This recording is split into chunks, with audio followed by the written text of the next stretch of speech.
So hello Indu, so nice. आपके साथ मैं कब से ट्राई कर रही थी और फाइनली हो गया आपसे बात करना।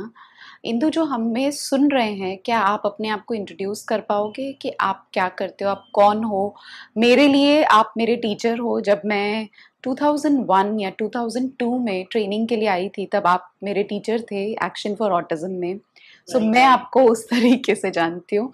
और ऑटिज्म के बारे में समझने में मुझे आपने, विंदा ने, मीकू ने, ओवरऑल आपके हस्बैंड अश्विनी, आप सब ने जो मुझे हेल्प किया है वो मैं हमेशा याद रखूंगी। सो आई रियली वांट कि आपका जो इतने सारे सालों का एक्सपीरियंस है वो मेरे जो सब मुझे फॉलो कर रहे हैं वो भी समझ पाए, ताकि वो अपने बच्चों को हेल्प कर सकें। So sure. तो या रीना, जैसे कि आपने बोला 2001 2002 में हम मिले थे। तो मेरा जो ऑटिज्म के साथ जो संबंध रहा है, या जो भी मेरा the first encounter with autism as a professional काफी 1995-96 में हुआ। तो मैं 25 प्लस इयर्स से इस फील्ड में काम कर रही हूँ as a professional. But I would say कि एक पेरेंट होने के नाते मैं ऑटिज्म के साथ तो ऑलमोस्ट 3.5 decades 35 years से जुड़ी हुई हूँ। बिकॉज मेरे दोनों ही बच्चों को ऑटिज्म है। बेटा है बड़ा, उसको तो I think he has more of like ID with autism. और जो बेटी है वो उससे छोटी है, और शी इज 30 years नाउ, और उसको टिपिकल टिपिकल ऑटिज्म है। तो ऑटिज्म के वो सारे जो एस्पेक्ट्स होते हैं ना, हम बोलते हैं कि स्पेक्ट्रम है, वो देखे हैं as a professional, as a parent. तो बहुत अपनी मतलब एक बैंक की नौकरी छोड़ के, फिर एक टीचिंग जॉब छोड़ के, I was working as a teacher in Kendriya Vidyalaya. तो वो छोड़ के मैं फिर जब अपने बच्चों के साथ प्रॉब्लम हुई तो आई डिड अ ट्रेनिंग। और जो ट्रेनिंग हमने की थी जिस जमाने में, उसमें ऑटिज्म की ट्रेनिंग्स बहुत कम थी। आरसीआई का कोर्स भी नहीं था। तो हम लोगों ने मैंने एक्शन फॉर ऑटिज्म से ट्रेनिंग की, फिर यूएस जाके भी बहुत सारी और add on short term trainings किए। तो आई वुड से कि हमने उस जमाने में इस फील्ड में प्लंज किया था जब रियली में we were also learning. And over the years जो सीखा है, वो ये सीखा है कि टीचिंग मेथड्स आते हैं जाते हैं, लेकिन at the end of the day जो ऑटिज्म की समझ है, अपने बच्चे को जो समझना है और उसके हिसाब से जो उसको सिखाना है, that is the most important thing.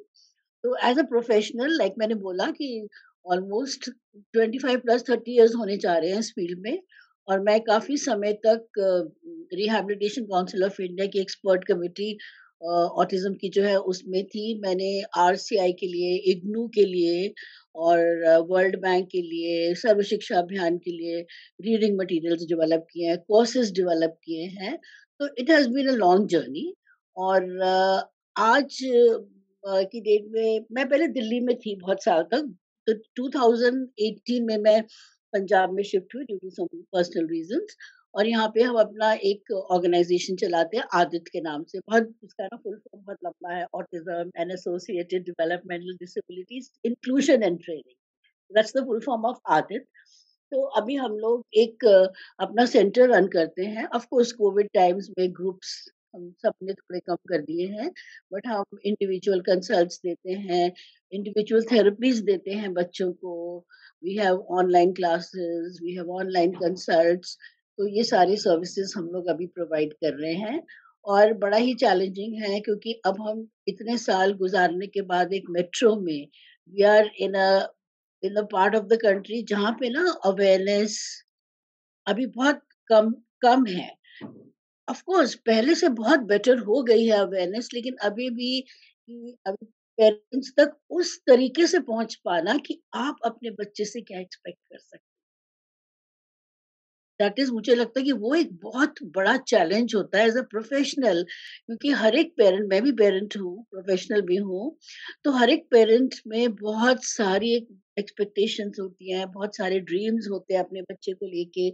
और जब उन्हें मालूम चलता है डायग्नोसिस के समय भी कि this is not exactly the dream I dreamed, तो वो सपने का टूटना जो होता है ना, और उसके बाद जब आप एक समझौते पे आते हो तो आई थिंक वो जो एक काम है कि स्पेशली आई वुड से कि बड़े शहरों में भी ये अभी है, लेकिन थोड़े छोटे शहरों में अभी ये बहुत बड़ा चैलेंज है कि ये चीज़ समझा पाना पेरेंट्स को, और हम लोग इस पे बहुत काम करते हैं अवेयरनेस पे कि बच्चे की एक प्रोडक्टिव लाइफ, उसका मैक्सिमम जो उसमें जो एबिलिटी है, उसको हमने ऊपर लेके आना है।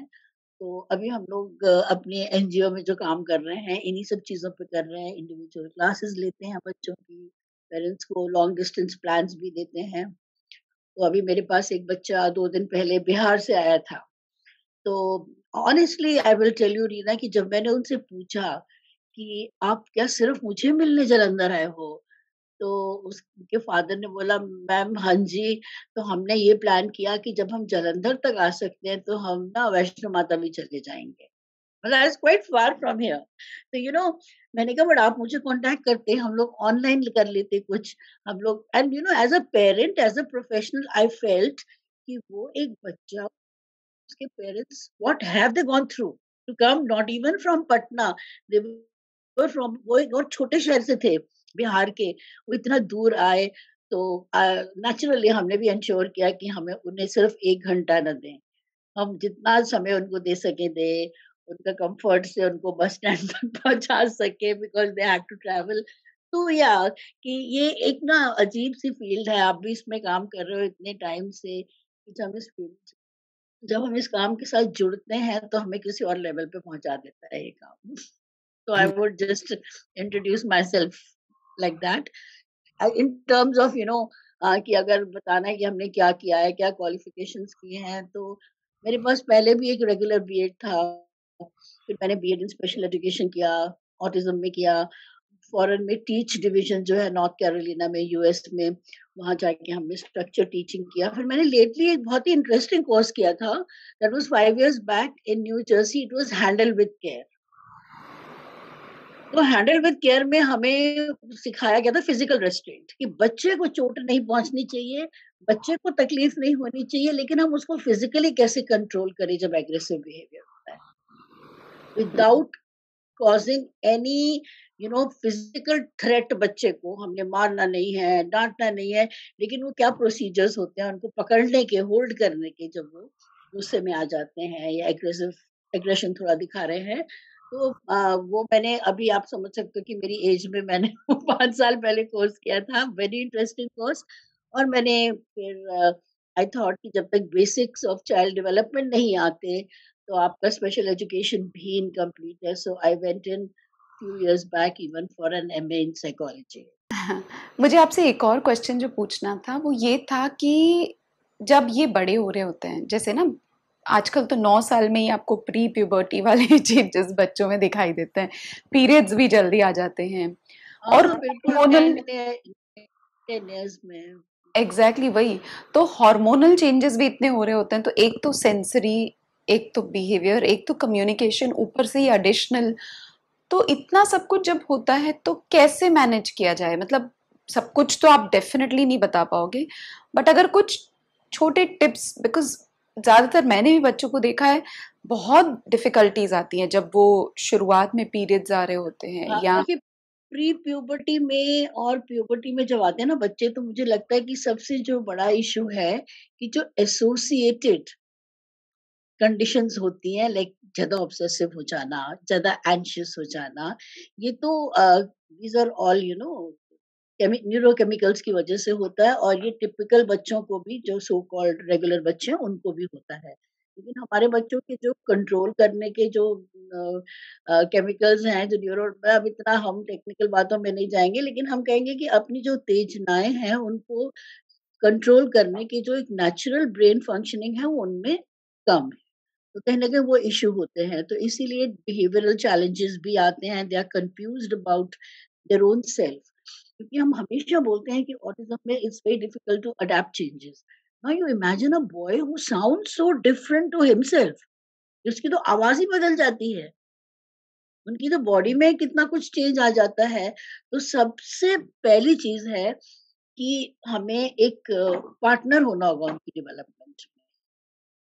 इट्स वेरी इम्पोर्टेंट कि उनकी बॉडी में जो चेंजेस आ रहे हैं, हमें उनके बारे में बात करना होगा, हमको उसको अपने आप से रिलेट करना होगा कि बिग हो गए हैं। मैंने रीना एक देखा कि मतलब ये तो सिंपल टिप्स ही हैं कि हमने एक स्टार्ट किया था कि अपनी जो एडोलेसेंट यूनिट थी और एडल्ट वाले भी जिनके साथ ये काम नहीं हुआ था, सबके हमने एल्बम्स बनवाए थे, एक बुक बनवाई थी, स्क्रैप बुक, जिसमें growing up right from the childhood to adulthood था और साथ में मम्मा-पापा अगर कोई भाई-बहन है, सबके हमने लगवा दिए थे फोटोग्राफ्स। तो दैट विजुअली वो देखें कि this is growing up and then even things as simple as what are the kind of underclothes you wear when you grow up. तो ये सारी चीज़ें हम बच्चे को प्यूबर्टी के लिए प्रिपेयर करना, ये सारी चीज़ें हैं। दूसरी चीज़ ये है कि हम बात करते हैं एंग्ज़ायटी की। मेरे ख्याल से मोस्ट चिल्ड्रन जो हैं जिन्हें ऑटिज़्म स्पेक्ट्रम है, वो प्री प्यूबर्टी स्टेज में आके एंग्ज़ायटी उनकी बढ़ती है। लाइक आई सेड कि एक नॉर्मल सी चीज़ है ये और वैसे भी एक सो कॉल्ड नॉर्मल या रेगुलर पॉपुलेशन में अगर किसी भी पर्सन को, किसी व्यक्ति को अगर किसी भी प्रकार की मेंटल इलनेस या कुछ होना है, तो वो सरफेस में टीनेज के बाद ही आती है और बचपन में तो दिखती नहीं है। तो यहाँ पे भी क्या है कि टीनेज के बाद एसोसिएटेड कोई ना कोई एंग्जाइटी डिसऑर्डर साथ में या कोई जो बहुत एबल होते हैं जैसे मेरी बेटी के साथ हुआ था कि कुछ मतलब I will not say that she is very very able but उसको प्यूबर्टी ने हिट किया था कि मैं डिफरेंट हूँ क्योंकि उसने कहीं जाना बंद कर दिया था और एक दिन अचानक जब हम उसको हमने बहुत मनाया कि ये वाली आंटी इतनी अच्छी है वो आपको डिनर पे बुला रही हैं we'll go to her house तो शी सेड पीपल लुक नहीं करेंगे वृंदा तो बिकॉज़ वो वर्बल थी and that on that particular day it came out, this communication came out. साल गुज़र गया था कि हाँ, वो कहीं जाना नहीं चाह रही थी, तो हमने रियलाइज़ किया कि अब जो लोग देखते हैं क्योंकि ये सबसे अलग लगती है, पहले नहीं लगती थी, तो वो पर्सन के माइंड में क्या चल रहा है, वो जानना थोड़ा मुश्किल भी होता है और कई बार हमें उसको प्रोब भी करना होता है। सो आई वुड से कि ये सारी चीज़ें अबाउट ग्रोइंग अप जो हैं, अबाउट आप उनको एक्सेप्टेंस शो करो that you are looking so nice, you were so smart, तुम कहीं गए थे वहां तुम कितने स्मार्ट थे। उनको चॉइसेस दो लाइफ में। आई थिंक रीना चॉइसेस बहुत इंपॉर्टेंट होती है क्योंकि जहां बच्चा बड़ा होने लगता है उसको ये नहीं करना वो नहीं करना ऐसा करना है, गाड़ी में बिठा दिया कहीं ले गए कुछ भी पहना दिया जो आपको अच्छा लग रहा है, तो कहीं ना कहीं उसका अपनी लाइफ के ऊपर कंट्रोल बिल्कुल खत्म हो रहा है। तो कंट्रोल वो कहाँ दिखाएगा? रेपिटेटिव बिहेवियर्स बढ़ सकते हैं। और ना मैं आपको इंटरप्ट करूँ इंदु, ये जो आप कह रहे हो ना चॉइसेस देना, ये ना मुझे लग रहा है शुरू से ही शुरू कर देना चाहिए, जो कि बिल्कुल। ना मतलब इतना डिपेंड पेरेंट्स ना बहुत प्रॉम्प्ट करते हैं, इधर बैठो, यहाँ करो, वो करो। मतलब मैं कंप्लेन या क्रिब या जज नहीं कर रही हूँ, बट आई थिंक इस बात का कॉन्शियसनेस लाना कि भाई हम ये कर रहे हैं, हमको पीछे होना है, बच्चे को खुद के डिसीजन लेने देना है, और गलत भी हो गए तो भी चलेगा। ये बहुत इंपॉर्टेंट पॉइंट है जो आप कह रहे हो।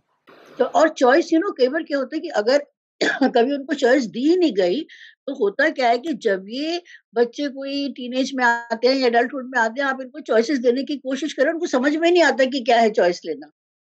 तो what is the concept of taking a choice, वो तो बचपन से and you will not believe कि children as young as 4 years जो थोड़े से कार्ड्स आइडेंटिफाई करते हैं, हम पोएम टाइम, सिंगिंग टाइम में हमने वो बनाया हुआ उनका बोर्ड, किसी में स्टार बना है, किसी में ब्लैक शीप बनी है, किसी में बोट बनी है। तो बोलते कौन सा गाना सुनना है, रो या बोट, बाबा ब्लैक शीप या ट्विंकल ट्विंकल लिटिल स्टार।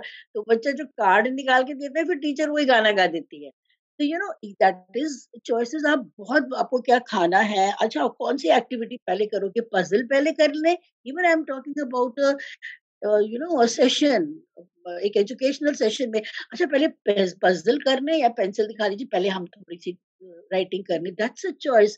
कराई तो आपने दोनों चीजें, लेकिन आपने कंट्रोल बच्चे को अपनी उस पे दिया। तो फर्स्ट आई वुड से चॉइसेस एंड सेकंड इज कि अगर हम जब एंजाइटी की बात करते हैं, एंजाइटी हमेशा ज्यादा होती है जब हम बोलते हैं ना पूर्व अनुमान या हम प्रिडिक्टेबल सिचुएशन नहीं होती, तो एंजाइटी ज्यादा होती है। तो उसलिए जो ये टीच मेथोडोलॉजी में स्ट्रक्चर और एक विजुअल शेड्यूल की हम बात करते हैं।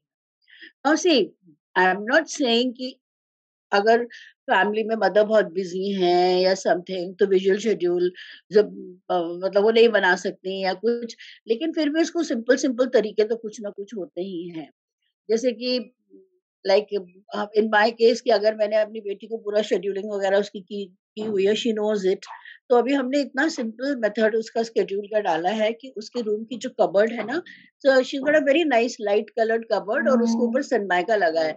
तो उसके ऊपर ही आजकल एडहेसिव वेलक्रो आया ना, तो कबर्ड पे वेलक्रो लगाए हुए हमने एडहेसिव, और उसके कार्ड्स उसी पे चले जाते हैं। तो कार्ड्स लगाने में क्या है, तो बनाने पड़ते हैं एक बार, तो उसके वो कार्ड्स लग जाते हैं। तो जब उसको प्रेडिक्टेबिलिटी होती है कि आज क्या होने वाला है, तो उसकी डिमांड्स लो रहती है, मैंने देखा है। और जब उसको प्रेडिक्टेबिलिटी नहीं होती कि आज क्या होना है, तो अगर बाय चांस कुछ स्केड्यूल नहीं लगा या समथिंग किसी दिन कुछ हो गया, तो बिल्कुल हाई हो जाती है।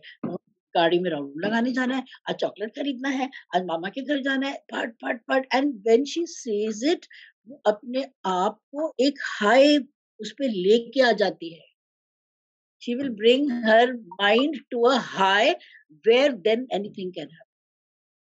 तो ये कई बार क्या होता है कि हम बात करते हैं कि ये न्यूरोकेमिकल है, मेडिकेशन के लिए। I am not saying, I will never rule out medication. Adults को अगर जरूरत है, एडोलेसेंट्स को अगर जरूरत है, तो डेफिनेटली आप अपने साइकियाट्रिस्ट को मिलिए। बट इवन एक्सटर्नली हम उसको काफी हद तक कंट्रोल कर सकते हैं, अगर हम बच्चे को पहले से बता के रखें कि आज क्या होने वाला है, या वो अगर कहीं जा रहा है तो उससे बात करें। आप ये मत सोचिए कि ये तो कुछ समझता ही नहीं है, this child does not understand language.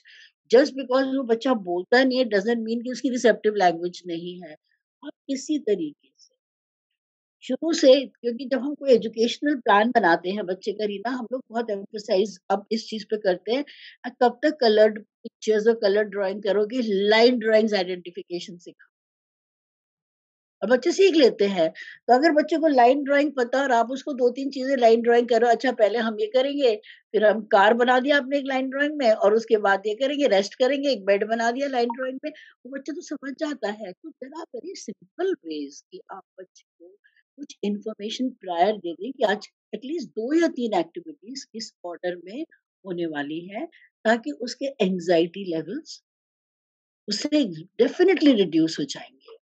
और दूसरी चीज़ मैं हमेशा बोलती हूँ कि जैसे कि हम अ, ऑटिज़्म में और एडीएचडी में जब हम थोड़ा डिफरेंशिएट करते हैं, तब भी ये बात करते हैं कि ऑटिज़्म में एंगेजिंग ही डिफिकल्ट है। यानी कि अपने माइंड को किसी एक चीज़ में, एक चीज़ को छोड़ के दूसरी चीज़ में लगाना इतना आसान नहीं है ऑटिस्टिक बच्चे या एडल्ट के लिए।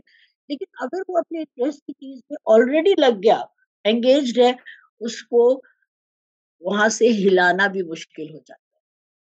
सो उसमें एक बहुत ही प्रैक्टिकल टिप है, याद रखिए कि अगर कोई लेडी अपना फेवरेट सीरियल देख रही है टीवी पे, नॉट दैट कि ऑल लेडीज देखती हैं, बट सपोज कोई देख ही रहा है, या उनके हस्बैंड लास्ट ओवर देख रहे हैं क्रिकेट मैच का, और बहुत ही क्रूशियल ओवर चल रहा है, और आप जाके टीवी बंद कर देते हो, बहुत बड़ा फसाद हो सकता है घर में।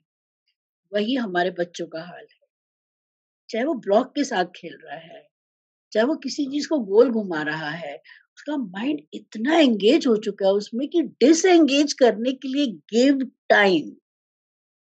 आप बोलो ओके, आप 5 मिनट और खेल लो, फिर हम लोग खाना खाएंगे या वॉटेवर।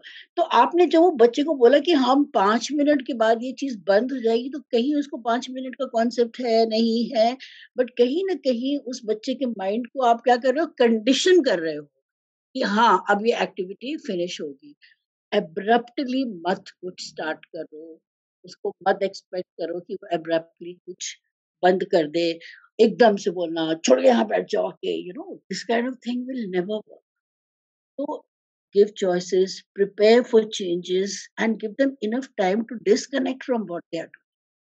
तो ये छोटी-छोटी सी चीज़ें होती हैं, मुझे लगता है कि जो अगर हम इनके रूटीन्स बना लें कुछ, और थोड़े से फ्लेक्सिबल भी रखें रूटीन्स को, ऐसी बात नहीं कि रिजिड बनाने हैं हमने रूटीन्स, तो इन सब चीज़ों से एंग्ज़ायटी लेवल्स काफ़ी डाउन होते हैं बच्चे के, या और एक सेल्फ एस्टीम बनी रहती है।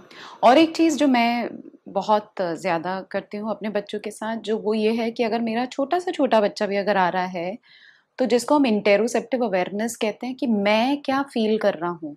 और अगर मैं रो रहा हूँ, जैसे अगर बच्चा रो रहा है, तो हमारा टेंडेंसी होता है चुप हो जाओ, रो नहीं, उसके बिल्कुल। बजाय हाँ, तो उसके बजाय ना हम जैसे पैरेलल टॉक करते कि मुझे बहुत बुरा लग रहा है, मुझे ये फीलिंग अच्छी नहीं लग रही है, या उनको गुस्सा आ रहा है तो मैं बोलती हूँ पेरेंट्स को कि आप उनके लिए बोलो, मुझे फ्रस्ट्रेशन आ रहा है।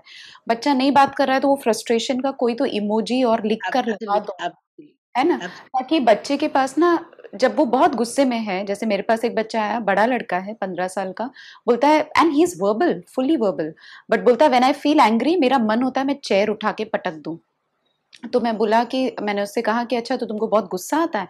हाँ, मोर देन गुस्सा, I feel very frustrated. I said अच्छा फ्रस्ट्रेटेड, कभी कभार आई फील बच्चों के पास वो वोकेब्युलरी ही नहीं है जिससे वो बिल्कुल, अपने आप बिल्कुल, को, यू समझा नो, सकते। है ना, एक्सप्रेस कर सके। तो अगर मैं वो छोटा छोटा सेंटेंसेस नहीं, बट अगर लिख दूं, oh you irritated, hurt, guilty, whatever, छोटा छोटा जब हाँ, सिचुएशन हो रहा है। क्योंकि एब्स्ट्रैक्ट इमोशंस हैं, इनको शब्दों का मतलब।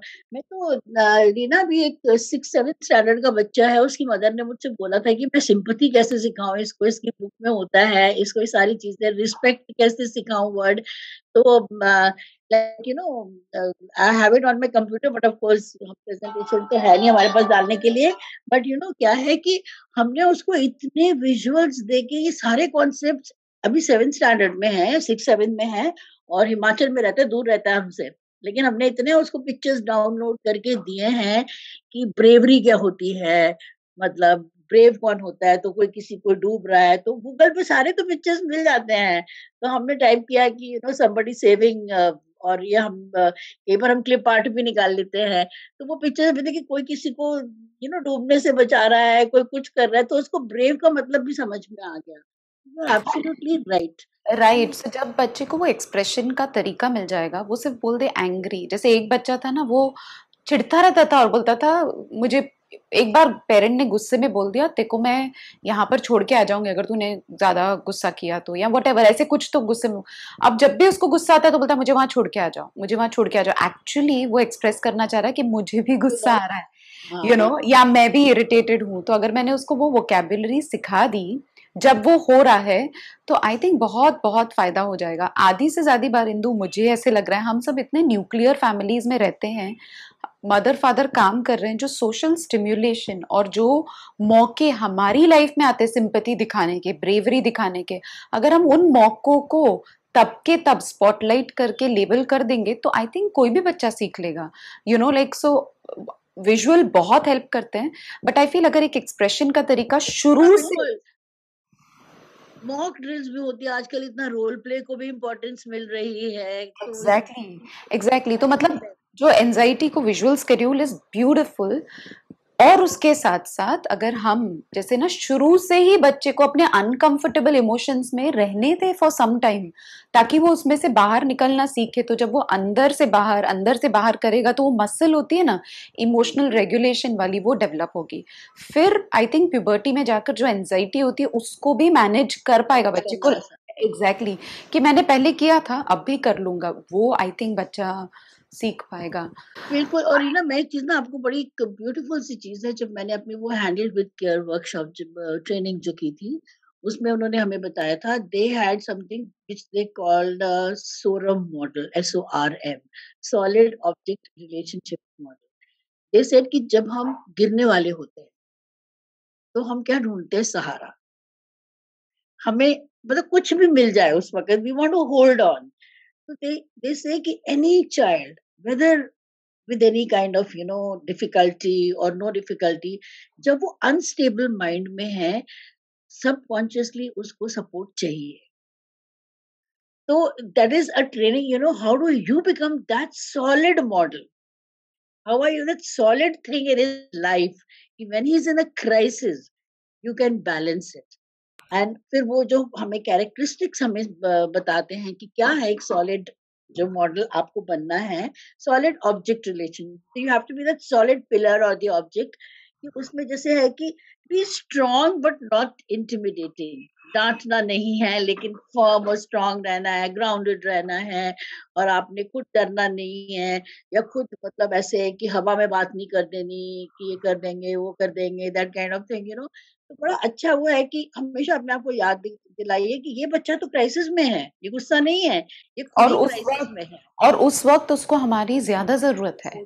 और उसको ये है ना? पता होना चाहिए कि ये सपोर्ट अवेलेबल है मेरे पास, तो मुझे गुस्सा करेक्ट। होने की ज़रूरत नहीं है। या तो या ऑटोमैटिकली वो गुस्सा नहीं होगा कि this solid object is there, I can hold on to this person जब मुझे गुस्सा होता है, जब मुझे कोई प्रॉब्लम है। तो I think hmm, very, very important कि हम वो मैसेज अपने बच्चे को दे सकें, I am there for you. Hmm, hmm. That's very, very important. या